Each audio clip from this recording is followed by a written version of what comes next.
আসসালামু আলাইকুম। কেমন আছো তোমরা সবাই? তো আজকে নতুন একটি রান্নার রেসিপি নিয়ে আসলাম। তো ফার্স্টে হচ্ছে আমি এখানে ২ টেবিল চামচ ঘি দিয়ে নিচ্ছি। তারপরে হচ্ছে এখানে দিয়ে দিলাম কিছু এলাচ, তেজপাতা। তারপরে আমি এখানে দিয়ে দিব হচ্ছে সেমাই, যেটা চিকন সেমাই, এটা হচ্ছে আমি ভেঙে নিয়েছি। তারপর হচ্ছে ঘি দিয়ে দিলাম অ্যান্ড এটা কিছুক্ষণ ভেজে নিব।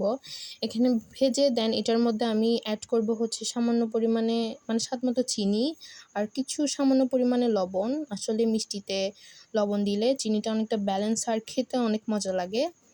তো তারপরে আমরা এখানে গুঁড়া দুধ দিয়ে দিব। তোমরা তোমাদের ইচ্ছামতো দিতে পারো। তারপর এখানে পানি দিয়ে এটাকে জাস্ট তোমরা যদি কেউ একটু শক্ত, শক্ত খেতে চাও তাহলে এটার পানির পরিমাণ কম দিলে হবে। আর কেউ যদি একটু মানে নরম করে খেতে চাও তাহলে এখানে পানির পরিমাণ বেশি দিলেই হবে। আর কি রান্না করছি বলাই হলো না। তো এটা হচ্ছে সেমাই ছিল, শুকনা সেমাই যেটা বলে। তো এটা কোথাকার হচ্ছে ঐতিহ্যবাহী খাবার তোমরা অবশ্যই কমেন্টে জানাবে।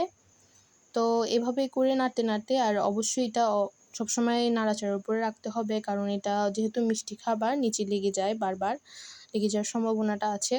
তো এখানে দেন তোমরা কিশমিশ, কেউ কাজু বাদাম, তারপর হচ্ছে চিনাবাদাম যেটা আছে সেটাও তোমরা চাইলে অ্যাড করতে পারো তোমাদের ইচ্ছা মতো। তারপর এখানে তোমরা পরিবেশনের সময় উপরে কিশমিশ যেটা আছে সেটা ছিটিয়ে দিতে পারো। কাজু বাদাম কেটে এখানে ছিটিয়ে দিলে হবে।